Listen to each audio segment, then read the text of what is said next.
اكتر فيديو نحس انا صورته في حياتي. دي مش اول ولا تاني ولا تالت ولا حتى رابع مرة انا اقعد واصور فيها الفيديو دي. خامس مرة اقعد واصور الفيديو ده، والسبب ما بيطلعش. مساء الفل عليكم، اهلا وسهلا بيكي في الفيديو بتاع النهارده. طبعا انا لسه مش قادره اتخطى فكره ان الفيديو ده نحس جدا وانه مش راضي يطلع. طبعا لو انتي قاعده دلوقتي بتتفرجي عليا فاعرفي ان دي خامس مره انا اصور فيها الفيديو. في حاجات من هنا المفروض ان هي كانت جديده وانا بصورها عشان اوريكم الحاجات اللي انا جبتها، بس للاسف الحاجات دي اغلبيتها انا استخدمتها. وانا شايفه انها فرصه حلوه قوي ان انت تتعرفي على رايي في المنتجات، تعرفي ايه اللي عجبني وايه اللي انا لسه محتاجه اجربه اكتر. قبل ما نبتدي الفيديو عايزه افكرك ما تنسيش تدوسي على علامه سبسكرايب اللي بتبقى موجوده تحت الفيديو. كمان ما تنسيش تدوسي على علامه الجرس الصغيره اللي بيبقى جنب كلمه سبسكرايب علشان يوصلك اشعارات بالفيديوهات الجديده اول ما انزلها وتنضمي للعيله بتاعتنا هنا. anyways خلينا نتكلم النهارده عن مشتريات بس كلها منتجات عنايه بالبشره، وعلشان اكون محدده اكتر البشره الحساسه الدهنيه. اول حاجه هو الغسول ده من اولاي، اسمه فومينج كلينزر، مش حاجه سبيسيفيك قوي. الحلو في الغسول ده واللي عجبني قوي ان هو لكل انواع البشره، واني بعد لما بغسل وشي ما بلاقيش وشي بيشد، ما بلاقيش بشرتي جافه. فدي حاجه من الحاجات اللي مش بس بسطتني قوي قوي من الغسول ده، لكن كمان خلتني ان انا حابه قوي اني اجرب حاجات من اولاي تاني. هل انا ارشح ولا لا؟ طبعا. هل انا هرجع اشتري تاني؟ ايوه هرجع اشتري تاني، حلوه قوي قوي قوي لكل انواع البشره. هحاول اسيب لكم كل المنتجات اللي انا هتكلم عليها تحت في صندوق الوصف بالاسعار، بلينك يوصلك للمنتج نفسه. لو انت معايا في القناه فانت عارفه المنتج اللي جاي ده جدا وسمعتي عنه كتير قوي عندي في القناه، لانه بجد من احلى الغسولات اللي انا جربتها ورشحتها في حياتي. هو الغسول ده للبشره الدهنيه والحساسه من سيتافيل. بصوا الغسول ده مش بس حلو قوي للبشره الحساسه والبشره الدهنيه اللي عندها حبوب، حلو كمان للجسم. هو كمان تقدري تستخدميه كشاور جل. الناس اللي عندها حبوب هنا بيطلع لها في صدرها او في كتافها او في ظهرها من ورا، ده ممتاز. مش بس رأيي انا، ده كمان دكاترة جلدية بيكتبوه كتير لمرضى بيعانوا من نفس المشكلة. الحلو في الغسول ده اني حتى لو غسلت وشي اكتر من مرة بيدي نتيجة حلوة قوي. ما بحسش ان وشي بيشد، ما بحسش ان انا بشرتي هلكها قوي الغسول. فده نمبر 1 بالنسبه لي وبجد ارشحه جدا. انتوا عارفين ان انا بحب الماسكات وخصوصا الشيت ماسك اللي هي بتتحط على البشره. لو انا عندي وقت بعمل الشيت ماسك ده في البيت. لو حابين تعرفوا ازاي بعمل الشيت ماسك نفسه بالمنتجات اللي فيه طبيعيه قولوا لي في الكومنتات، لان انا داخله جدا في مود الحاجات الطبيعيه اليومين دول. لو ما عنديش وقت وعايزه حاجه سريعه فبشتري الحاجات اللي جاهزه زي كده. عندي اول واحد ده من نيتروجينا اللي هو الشيت ماسك، اسمه هايدرو بوست. من احلى الحاجات اللي جربتها. نيتروجينا فيها كام حاجه بصراحه انا حباهم جدا، من ضمنها الماسكات دي بترطب البشره حلوه قوي وبتسيب البشره مترطبه جدا. ده غير ان هي نفسها سهله، يعني انت بتفتحي بتحطي الماسك على وشك، بتستني شويه وبتوزعي الباقي على بشرتك. ساعات كتير بحطه قبل الميك اب، ساعات بحطه قبل ما انام، خطوه من الروتين العنايه بتاعي. من الحاجات اللطيفه قوي اللي انا جربتها من الدراج ستور، وحقيقي برجع اشتري منهم تاني كل مره. ساعات ممكن تشتريهم بالواحده زي كده، وساعات بيجوا في علبه فيها مثلا 4 أو 5. من الحاجات الكوريه عندي 2 جبتهم. جبت ده من، هو مشكلته مش مكتوب عليهم حاجه، بس ده اللي هو بلاك ماسك، ده اللي هو بيبقى شكله عامل كده، ده للترطيب. واحد تاني اشهر من نار على العنب اللي هو السنيل برايم او بتاع الحلزون، برضو حابه جدا ان انا اجربه. طبعا انا قرفانه جدا اللي هو فعلا فيه الصلايم بتاع الحلزون نفسه، فدي حاجه بالنسبه لي انا مش قابلاها، لكن اتمنى ان يكون بجد بيرطب قوي زي ما هما بيقولوا كده. نيتروجينا نازل حاجه جديده اسمها هايدرو بوست سليبنج ماسك. ده شكله هو بيكفي مره واحده، رغم ان انا شايفه ان العلبه كبيره شويه تكفي كذا مره. سليبنج ماسك دي يمكن حاجه جديده شويه ابتدوا ينزلوها في السوق. هو عباره عن زي مرطب او ماسك للترطيب بتحطيه، بيبقى ترطيبه زياده شويه بحيث ان انت تحطيه قبل ما تنامي، وخلال ما انت نايمه وخلال الليل يبتدي يرطب بشرتك بطريقه اكتر وبطريقه مركزه اكتر. انا اول مره اجربه، انا لسه ما جربتوش، ما اعرفش اي حاجه عنه، عشان كده اشتريت واحده بس. عجبني قوي ان هي كبسوله افتحها واخلصها وارميها، بدل ما يبقى علبه او برطمان ويبقى الموضوع بالنسبه لي بالكي، او ان انا لو ما عجبنيش هوديه فين. فحلوه قوي قوي قوي حاجه زي كده. انا لسه ما جربتهاش، بس اول ما اجربها بجد هطلع اقول لكم اذا كانت عجبتني ولا لا. حاجه كمان من الحاجات اللي انا حابه جدا اجربها وطلع زيت وانا ما خدتش بالي منه، مزيل الميك اب ده من نيفيا.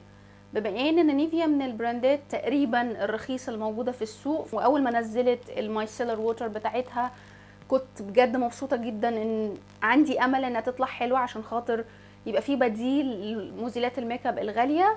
فكنت حابه جدا ان انا اجرب حاجه زي كده. نازل منها واحده شفافه او واحده شويه على ابيض، وده الغامق ده للووتر بروف.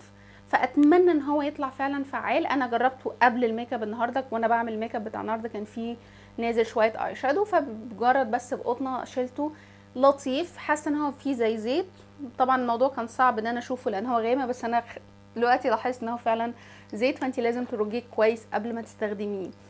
بس برضو ما اقدرش احكم عليه من غير ما اجربه في ميك اب تقيل زي النهارده. مثلا انا عامله ميك اب دراماتيك جدا، فهيبقى فرصه حلوه قوي ان انا اجربه النهارده بعد الميك اب، واكيد لو عجبني هطلع اكلمكم عنه. بمناسبه ان احنا دخلنا بقى في الماسكات، فانا اشتريت الماسك او السكراب ده من لوريال. ده المفروض ان هو بيوريفاينج سكراب. ده عباره عن ايه؟ ده عباره عن سكراب او زي مقشر كده اهو. ده شكله من لوريال بيوريفاينج سكراب. واضح ان في حاجه غلط في النوع ده من الفيديوهات. ده بيبقى شكله من جوه. اللي انا جايباه اللي هو لونه اخضر، بيبقى فيه حبيبات الكيوي وسكر. انتوا عارفين ان انا اوريدي عندي ماسك من لوريال الشكل ده، بس اللي هو ماسك التيني. بما ان انا جايبه حاجات او ماسكات تيني تانية، فحبيت المره دي ان انا اجرب مقشر او سكراب. باذن الله هصوركم الروتين بتاعي بالخطوات، امتى بستخدمه وامتى بستخدم الماسكات التانية، لان انتوا طلبتوا مني الفيديو ده، وباذن الله هعمله لكم قريب. ان السكراب ده من اول ريحته، من اول قد ايه الحبيبات بتاعته خفيفه جدا، عامله زي الرمله، يمكن اصغر كمان من السكر. لو انتوا بتعملوا سكرابات في البيت اعرفي ان السكر شويه خشن على البشره، بعكس الماسك ده الحبيبات بتاعته عامله زي الرمل، حاجه بسيطه قوي. لكن بعد لما بستخدمه برجع بعد كده اشيله، قد ايه بشرتي بتبقى ناعمه، قد ايه بحس انه فعلا بيخلصني من اي حاجه على السطح من بشرتي، سواء رؤوس سودا، سواء رؤوس بيضة، سواء حتى بواقي للميك اب او اي حاجه. بصراحه عجبني جدا، ما عمليش حساسيه، ما عمليش حبوب. ده بصراحه ممتاز وارشحه جدا. زي ما انا لسه قايله، انا اشتريت شويه حاجات ماسكات تيني، فمنها الماسك ده من نيوتروجينا اسمه ديب كلين بيوريفاينج كلاي ماسك. هو ده بيقولوا ان هو كلينزر، وكمان بيقولوا عليه ان هو ماسك. انا شخصيا شايفه ان هو حلو قوي كماسك، بما ان هو حاجه طيني فشويه بيبقى تقيل على البشره.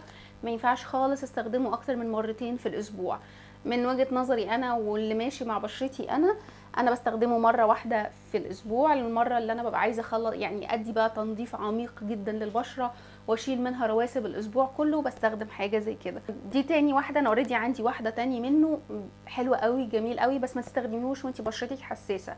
فده مش عايز بشره حساسه قوي، عايز بشره تكون نظيفه وماشيه الخطوات العاديه من غير ما تكوني ارهقتي البشره كتير في ازاله الميك اب. ده من تجربتي الشخصيه معاه. لكن لو انتي بشرتك عاديه حتى مش حساسه وبتستخدمي الكلاي ماسك عشان تدرجي كل الحاجات اللي جوه بشرتك، فده من الحاجات اللي هتعجبك قوي قوي. يعني انا قد ايه بشرتي بتبقى ناعمه بعد ما بستخدمه، ببقى اللي هو انت كنت فين من زمان. من الحاجات الحلوه قوي قوي اللي انا جربتها الفتره اللي فاتت. برضو بما ان احنا بنتكلم بقى على الماسكات، برضو حابه اقول لكم على حاجه جديده برضو اشتريتها، ماسك من نيفيا. انا اول ما لقيت ان نيفيا منزله كذا حاجه جديد، فحبيت قوي قوي ان انا اجرب حاجه زي كده.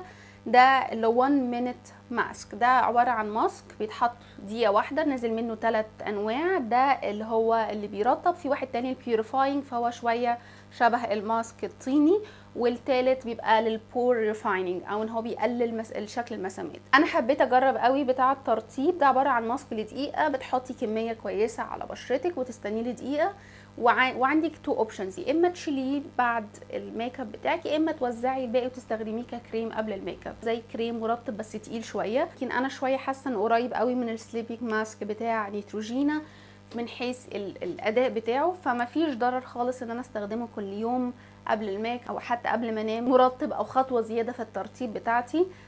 ما جربتوش لسه، جربت بس حته على ايدي قبل الفيديو النهارده، لكن انا لسه ما جربتوش خالص. هجربه واقول لكم رايي فيه ايه. اللاروش بوزيه لازم على الاقل اشتري حاجه او حاجتين من لاروش بوزيه، لاني انا بحب البراند دي جدا، واول ما نزلوا خط جديد حبيت ان انا اجيبهم واجربهم.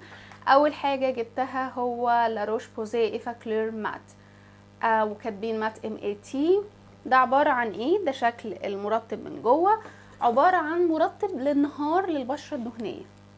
والفكره في المرطب ده مش انه مرطب عادي، الفكره انه مرطب للبشره الدهنيه، فمش بيدي البشره التاثير اللامع اللي بتديه اي مرطب تاني، وفي نفس الوقت بيمتص بسهوله جدا. هو عمل كل حاجه بيقول عليها، وبيقول ان هو ضد البورز الكبيره. انا مش فاهمه هو بيعمل ايه، بس هو لو بيعالجها او بيحاول يضيقها فهو ما بيعملش اي حاجه من الحاجات دي، لكن هو بيمنع ان المسامات تكبر اكتر من كده. فانا لسه ما خلصتش العلبه فما شفتش التاثير ده اذا كان بان دلوقتي ولا لا. التاثير الكبير اللي انا لقيته، المرطب ده حلو قوي اللي بالنهار، حلو جدا للناس اللي الدهنيه، لاقي ان وشها بيقلب عامل زي الديسكو بول على اخر اليوم وكله دهون. جربي قوي المرطب ده، حلو قوي وخفيف. اللي عاجبني فيه ان هو ما بحسش ان انا حاطه حاجه على بشرتي، بحطه وبنزل على طول. تاني حاجه من لا روش بوزي جبت السان سكرين بتاعهم ده برضو خط جديد اللي هو 50 بلس انتي شاين. خليني اوريكم شكله من جوه. ده مختلف تماما عن الاولاني اللي هم نزلوه. هم نزلوا الفيرجن دي او الشكل ده لان هم ناس كتير اشتكت من الفيرجن الاولانيه وقالت ان هي بيخلي بشرتهم بتلمع جدا وبتخلي شكل بشرتهم دهني بزياده خلال اليوم. فهم نزلوا حاجه جديده، قال ان هو هيمنع اللمعان ده اكتر كتير من الاولاني. انا لسه ما استخدمتوش لان انا اوريدي لسه معايا سان سكرين انا حاليا بستخدمه. اول ما اخلصه هستخدم ده وهقول لكم برده رايي اذا كان عجبني ولا لا. اخر حاجه جبتها من لا روش بوزي وانا بصراحه طايره بيها جدا وحباها قوي قوي قوي. ما كنتش متخيله ان النوع ده من المنتجات انا شخصيا هعجب بيه بالدرجه دي. هو اسمه تولرين الترا اوفر نايت. منتهى البساطه، ده عباره عن اوفر نايت كريم. يعني ايه؟ زيه زي السليبنج ماسك بس بمصطلح تاني، هو كريم ليلي. ده منتهى البساطه. ده شكل العلبه بتاعته. ومش بس مرطب ليلي للوش، ده كمان لتحت العينين. فانت كده بتضربي عصفورين بحجر، بتوفري كريم العينين بتاعك بتخليه بالنهار وتستخدمي ده بالليل مع بقيه الترطيب بتاعك. اولا الباكجينج حلوه قوي وذكي جدا. البامب اللي فوق ما بتنزلش كتير فما بتهدريش كتير من المنتج. تحطي كميه بسيطه على ايديكي وتستخدميها على وشك على رقبتك على حسب ما بتحطي. ثانيا الترطيب بتاعه لطيف. انا كنت فاكره ان حاجه زي كده او ان هو اسمه اوفر نايت او ان هو كريم ترطيب ليلي فهو مضاد تماما للبشره الدهنيه. انا قلت اول ما هستخدمه هيسدلي المسام، هيطلع لي حبوب، هيعمل لي مشاكل قد كده. العكس تماما حصل بعد ما استخدمت المنتج ده. لقيت انه الترطيب بتاعه حلو متوسط، ما بيدينيش دهون كتير تاني يوم اول ما بصحى، وفي نفس الوقت ما بيسيبش بشرتي جافه او احس ان هي فيها قشور او فيها اي حاجه ناتج الجفاف. لا بالعكس، كان بيرطب بطريقه حلوه قوي، بطريقه ممتازه. مش قايلين بصراحه ان هو اذا كان للبشره الدهنيه ولا لا، بس انا كبشره دهنيه اتبسطت منه قوي، وكبشره حساسه ما لقيتش كمان ان في اي مشكله خالص من ان انا استخدم المنتج ده. عشان ابقى صريحه معاكم، هو والكريم الليلي دول من الحاجات اللي انا متاكده مليون في الميه ان اول ما يخلصوا انا هشتريهم تاني. اخر حاجه خالص هي مرطب للشفايف. صحيح انا مش محتاجه مرطب للشفايف، بس الماركه دي انا كان نفسي اجربها قوي، اللي هي بيرتس بيز. من الماركات المشهوره قوي ان حاجاتها شويه طبيعيه، معموله من البيز واكس او من الشمع بتاع النحل نفسه. فكنت حابه جدا ان انا اجرب حاجه زي كده. زي ما انتم شايفين انا لسه ما فتحتهاش، زي ما قلت لكم انا عندي مرطبات كتير، بس اول ما افتحها واول ما اجربها هرجع لكم رايي فيها. بس كده هي دي الحاجات اللي انا اشتريتها المره دي من منتجات العنايه. اتمنى ان يكون الفيديو عجبكم، وانا عارفه ان انتم بتحبوا المشتريات وانا شخصيا كمان بحبها. فاتمنى الفيديو بتاع النهارده يعجبكم وتستفيدوا منه. ما تنسوش تدوسي لايك على الفيديو ده. كمان ما تسيبيش تسيبي لي في الكومنتات تحت الايموجي بتاع النهارده وهيطلع لكم هنا على الشاشه. كمان ما تسيبيش تسيبي لي راي في الكومنتات على منتج من المنتجات دي اذا كنتي جربتيه ورايك فيه. ولو ما كنتيش جربتي حاجه من الحاجات دي انتي رشحي لي منتج تحت في الكومنتات اشتريه المره الجايه في الهول بتاعي. بس كده حلوين، ده كان الفيديو بتاعنا النهارده، واشوفكم بخير ان شاء الله الفيديو اللي جاي. باي باي.